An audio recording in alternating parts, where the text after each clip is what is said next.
The Black Scholars Podcast. So you are located in Tampa, Florida, I and am, you have yes. been teaching for over a decade, or is this year 10? This is year 10. Yeah. Year So, 10. Okay. when you mentioned like having things about education that you wanted to talk about, I feel like I've kind of run the gamut with everything. I've kind of seen it all. I was teaching before the pandemic, I was teaching during the pandemic, and currently I'm teaching after the pandemic. So it's like three very different kinds of teaching that I've had to quickly adapt to. Can you talk about that like briefly? Like what has that been like for you? Let's say, so I guess post, I mean, technically COVID-19 was in 2019, but I don't think any of us realized it. So let's Mm-mm. say post March 2020, Mm-hmm. then let's say from March 2020 to what? Maybe the end of the 21-22 school year, and then now. Yes. Well, it's interesting because I was in Florida, and Florida is a very it's a political, area. So when I had to do remote teaching in Florida, I mean, my state kind of just wanted to be done with it very, very quickly. So I only did remote teaching from March 2020 until the end of May 2020. And then we just all jumped right back into the classrooms in August. And uh, masks could be worn, masks didn't have to be worn. So it was very much just up to the yep, it was up to everyone. So um, I feel like my experience is it's a little bit different because there wasn't a lot of protections in place for teachers. I came back and then within a month I had caught COVID. And I would say during that school year it was still the end of 2020. So like the 2020, 2021 school year, um, I didn't have a full class set of students until November. So I would have days where I only had 7 out of 25 students in my class because everyone was either quarantined because they had COVID or quarantined because a family member had COVID, or sadly, there was a death in the family, so they were out. So there were no I didn't have a full class until November of the end of 2020. And what was the actual protocol for students that were quarantined? Were they still expected to show up digitally, through Microsoft Teams or whatever platform you guys use? So kind of. We basically, as educators, had to offer them things online to take. And then actually, let me kind of correct myself. Students did have the option of doing online if they wanted to. They had to opt in. And then other students could come into the classroom. So a lot of teachers were teaching in the morning and online, in-person class, and then in the afternoon an online class. So that was the year that I had that. And during that specific year, was your school district, specifically your school, were you a one-to-one device school? So all students had, iPads or some type of tablets? Kind of. We There were, but with it was just very, very like to the number one to one. So if you had a device that was broken or if you had a device that wasn't working, you didn't have an extra. Oh, wow. That's Yeah, unfortunate. so yeah, so it was you just kind of hopefully someone wasn't there or hopefully they brought their own device so that but yeah, we didn't have enough typically. And as far as you know, did your school district do anything to make sure that those kids and specifically their families had access to Wi-Fi during that time? So students were able to borrow laptops the uh, from the school, so they were able to say we don't have access to a computer or we don't have an iPad, so they were able to borrow and kind of check out a laptop, but there wasn't really very much done about if they had Wi-Fi. So it was kind of like you had a device, but you had to kind of um, provide your own Wi-Fi. But this was a pretty affluent area, so Sure. most of the time that wasn't an issue. Okay. And you reminded me, and I'm glad you just mentioned or kind of described that your district was affluent, because that was my last teaching assignment was in a very affluent district. But what's Hmm. surprising is that there were a certain number of families that actually did qualify for lower reduced lunch. And actually, if I remember correctly, I think in Tennessee there was actually a grant that allowed for them to basically give lunch away for free, even though technically they could have been charging a reduced rate. Um, with that said, is that kind of how that district is that you teach in, where there's a small segment of families who just want better for their kids, so they move nearby in that zip code or the allowed zip codes? Or do Yes, you? absolutely. Okay. And with the particular school that I was at, there was like lower income housing right next door, but then across the Hmm. street was very like affluent area. So Okay. we had a bunch of different socioeconomic. We weren't quite Title One. We didn't qualify for it, but Right. I find that when you're in an area where a majority of the students are affluent, you kind of forget about the students that aren't. So it was really up to the teacher to kind of know their families, to see and to remember that not everyone has the same background or the same access to resources in order to have a fair and equal education. And do your admins, either then or now, do they drive that point home? Is that, hey, we know we live in a certain community or our school is serving a certain community, but not all of our students are well to do? Do they drive that home at all for you guys? The school that I'm at right now, it is a very low socioeconomic status. So we kind of just, okay, so let me back up. With the school that I was at previously that was very affluent, it was kind of like a blanket statement that, oh, everyone has access. Whereas with the school that I'm at right now, majority are very low socioeconomic status. So it's like there's a blanket, they don't have access. So we act as if they didn't, that everyone didn't have access. So it was very like different kind of school of thought. You as the teacher, kind of the onus was on you to kind of recognize and get to know all of your students and all of your families so that you were able to advocate for your children. So let's talk academic achievement, specifically learning loss caused due to the pandemic. In the research that I've been doing, and a lot of it has been actually just reading research, um, Florida, just Mm-hmm. like every state, literally every state from 2019 to 2021, test scores, specifically in literacy Mm-hmm. as well as numeracy, look terrible. From your perspective, being an active educator and participant in everything that's going on, what have you seen from your students during that time period, specifically 2019 through 2021? Could you talk to us about what you've seen? So 2019 through 2021 specifically, you had a lot of students that were just missing school. And it was because of either they themselves had COVID, their families had COVID, or as I had mentioned before, that someone in their family had died from COVID. We had a couple of students who their primary caregiver died from COVID. And you can imagine just the disruption and the trauma that was caused to those children and those families. So um, their mind just wasn't in it. You also had teachers who were going through the same thing. They caught COVID.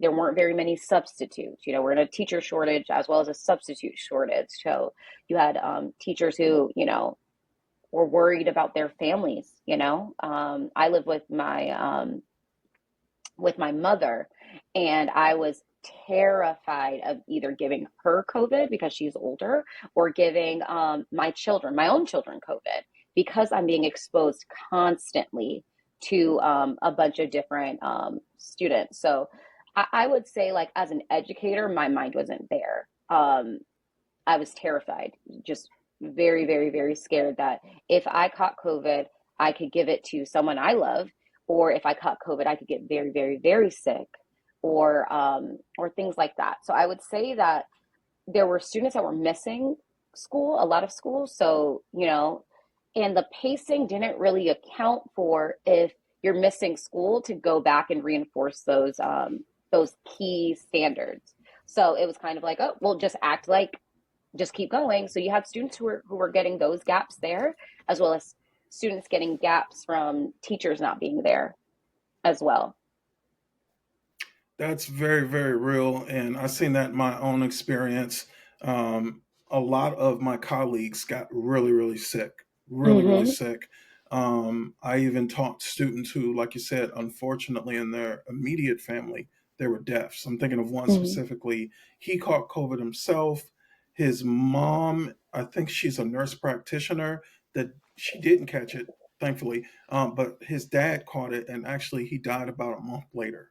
Mm-hmm. And so that is going to be cemented in my mind forever, because when he finally came back, like, I wanted to cry for him, right? Like, I wanted to give him a hug. I wanted to comfort him. But Yeah. I didn't know how to do all of those things, right? Mm-hmm. And then as a dad myself, same fears that you had, I had myself. I don't want anyone to get sick. My kids' grandparents, they were around them a lot, especially at that time. I don't want them to get sick just Mm-hmm. because I'm doing this as a profession. And similar to Florida and Tennessee, there was a lot of unnecessary politics involved. They continue to debate and change their mind about the mask mandate. And so Mm-hmm. some weeks kids didn't have on any mask. Then they said it was okay for educators not to have on masks, but that the kids needed to. Are we not? Are we different species? Are we not all breathing the same air? So Right. I consistently kept my mask on all school year, all Mm-hmm. school year. The kids were lucky to actually see my actual face early in the morning. And that's with me trying to, hurry up and eat some breakfast. And maybe a few of them would see, but most of the time they just thought I was the mask man, because Mm-hmm. regardless of what the policy was, I kept my mask on because I had more than myself to consider, Right. so. Exactly. You touched on a lot of great points. So definitely chronic absenteeism. And I'm seeing that in the research. It wasn't just with students, but again, with the actual adults in the building. We were sick. I even had an assistant principal that got super, super sick, and she was gone for a while. So it definitely affected everything. And then pacing, definitely the pacing was Yeah. very, very They much on the line.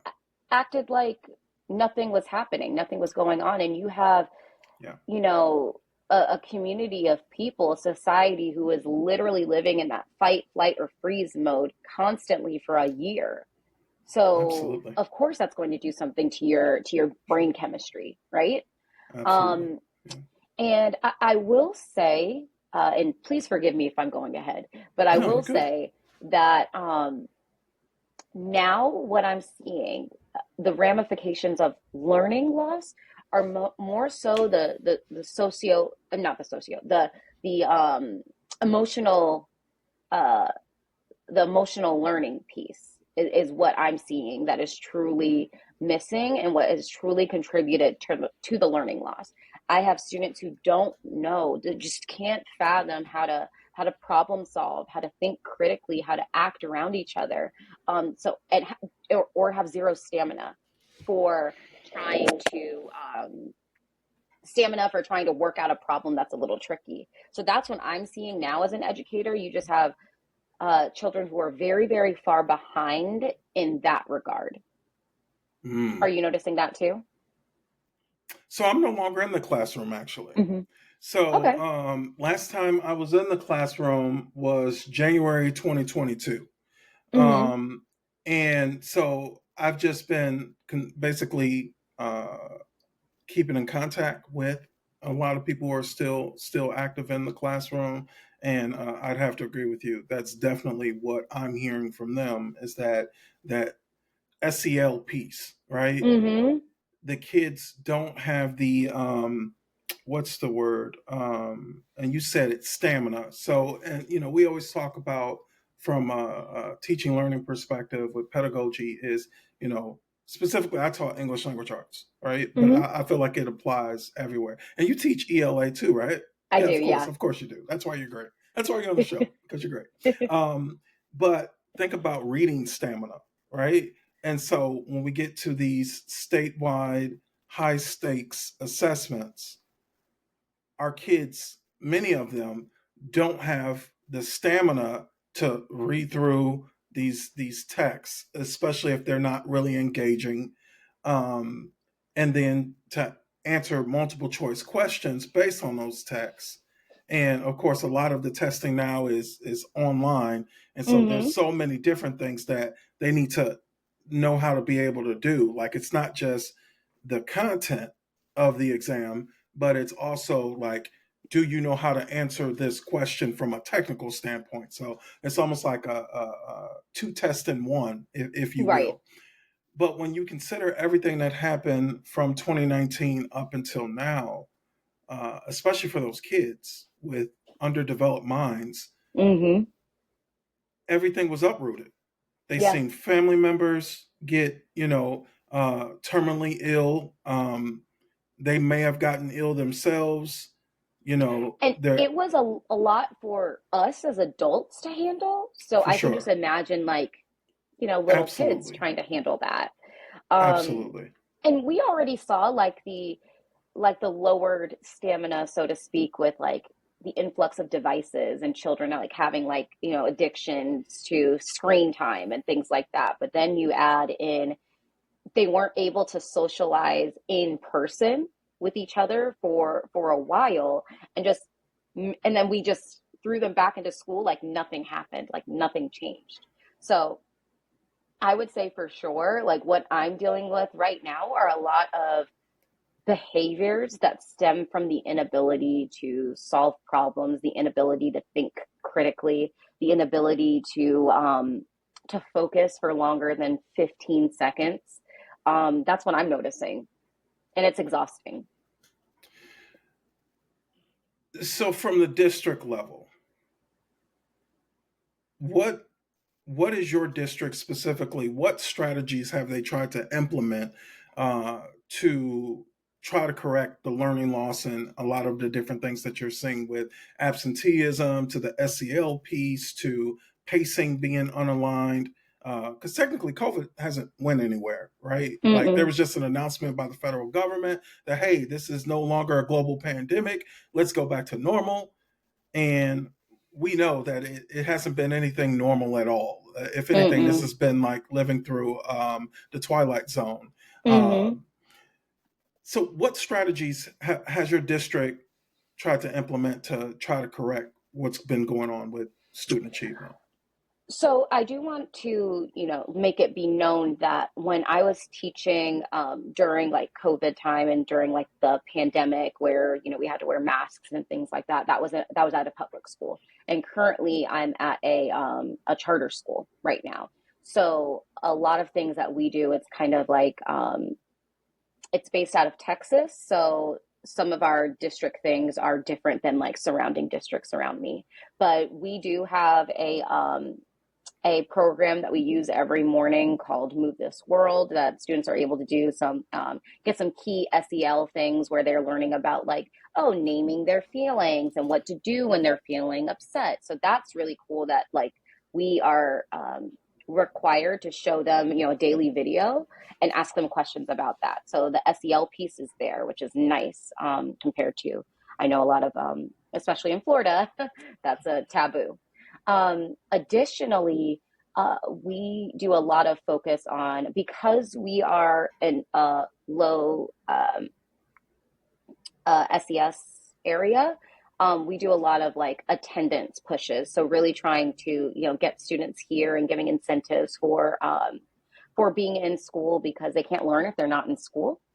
So I do like that my current school is like bridging the gap between those two things, the SEL and the absenteeism. We also have at our school like a food pantry. We have uh, free breakfast and lunch, and we have free transportation. So I am blessed to be at the school that I'm at that has a lot of resources for students and their families.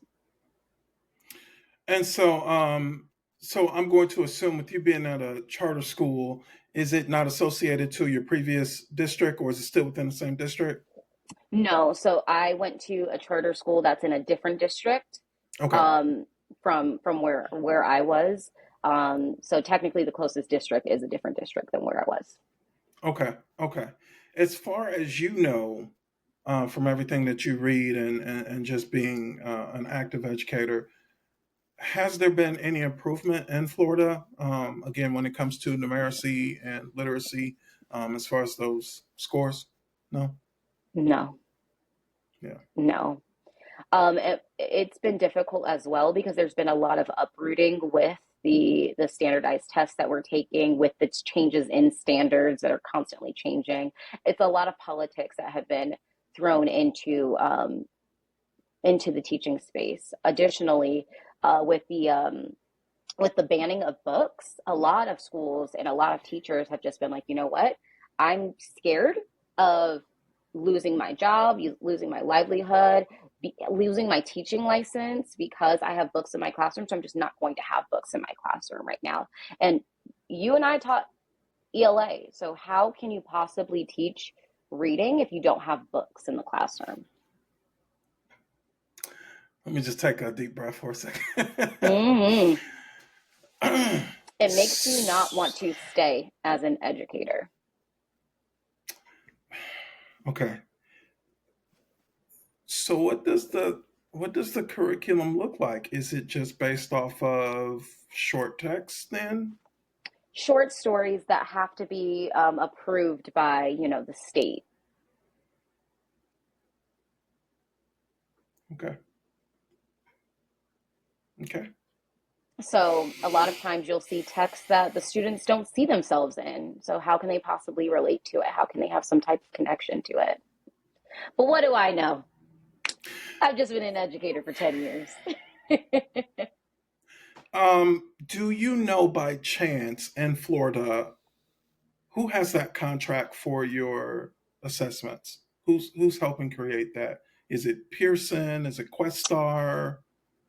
Oh, I don't know. We Okay. do the FAST testing, Okay. which is the Florida Assessment Standards Test, I think. There's so many acronyms. Um, but I'm not sure who does it. Okay. Okay. Interesting. But it's all tied together, right? Oh, of course, it's politics. I've Yes, always said, and I will continue to say, education is big business. it is. It's big business. Unfortunately. And It who's it being harmed? all of us, but specifically the All of kids. us. But Yep. but it affects all of us if we think long term. And I'll just be very brief with this. If our kids are struggling with literacy, which is reading and writing, communication skills, numeracy, which includes analytical and critical thinking in all subjects, right? But just generally, their 2020 semester, spring semester was, jacked up. Fall semester, schools were still trying to figure it out.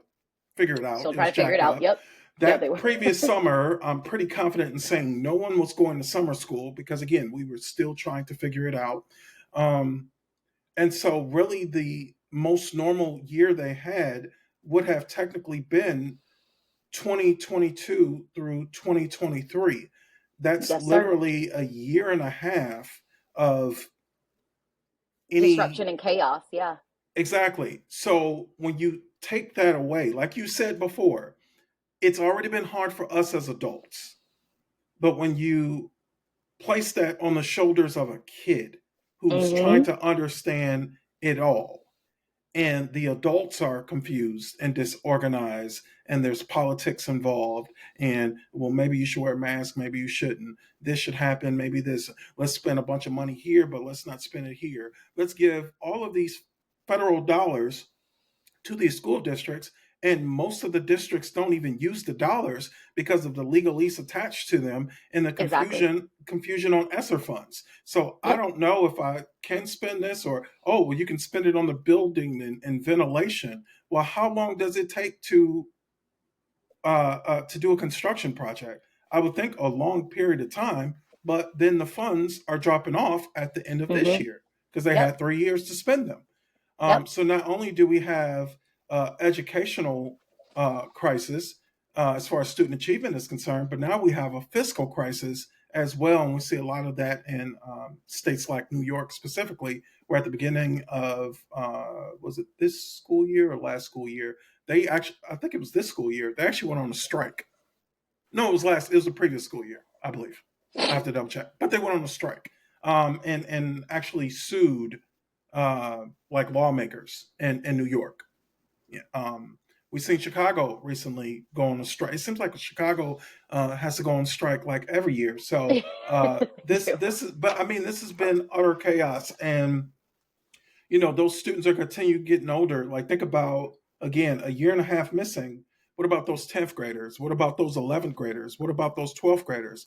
Well, they're in college now, or in some type of training or program, or starting a career or a business, and they're missing a chunk of their development, They and they're are. adults. They are. So we're already starting to see, and we'll continue to see, how this affects us all as a society. But for There's going to be lack of, so much research and just for sure, studies in a decade that we're going to absolutely, see that's going to come around that is going to show absolutely. how COVID, how that area has completely changed our brain development.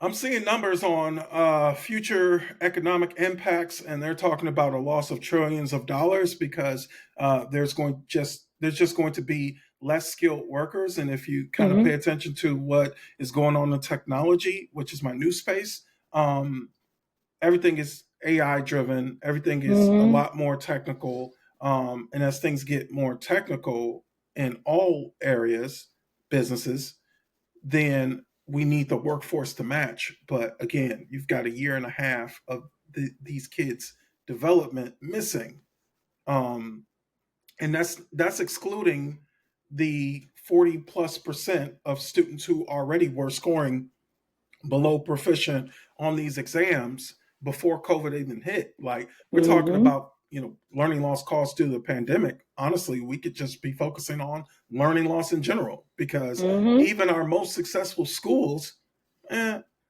a school was seen as super successful if you got 65% of kids like knocking it out in numeracy and literacy. And I'm still looking at that, and I've always looked at it that way, like, ew. Like, Yeah, that's below average. what about the rest of the kids? Like, they don't Mm-hmm. matter. That's a lot of Mm-hmm. kids that we're just moving along, and we just push them along, keep going, keep going. What do you think I happens just when they're adults? Exactly. I just feel like had we taken the time as a society to once, schools had were welcoming students back in, had we just taken the time to just had children, talk, or had brought counselors in, had trained professionals talk with these kids, reacclimate them back together, we would see a lot less of the learning loss that we're seeing now. But the focus has never been on the children. It's never been on the children, and who gets hurt the most? The children. So Absolutely, which impacts us all.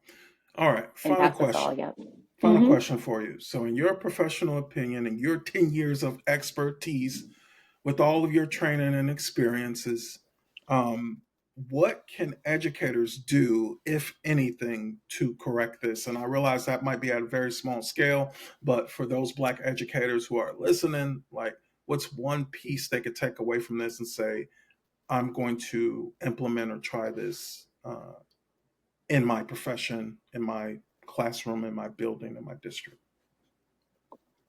I would say don't hold the kids responsible for things they probably don't know. So, with that being said, there are things for you and I, as adults, or just as just as adults, things are very common sense to us. And I'm finding that with the children that we serve now, it's not. They probably didn't have any type of exposure to it at all. So getting upset with them is a waste of time, and it's a waste of energy because they probably don't know. So assume that they don't know these things, and teach them these very, very necessary skills and provide a space for them to practice it.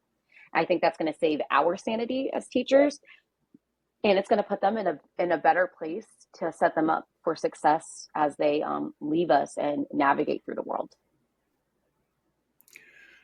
Was that clear enough? Oh, for sure. Well, Thank you for listening to the Black Scholars Podcast.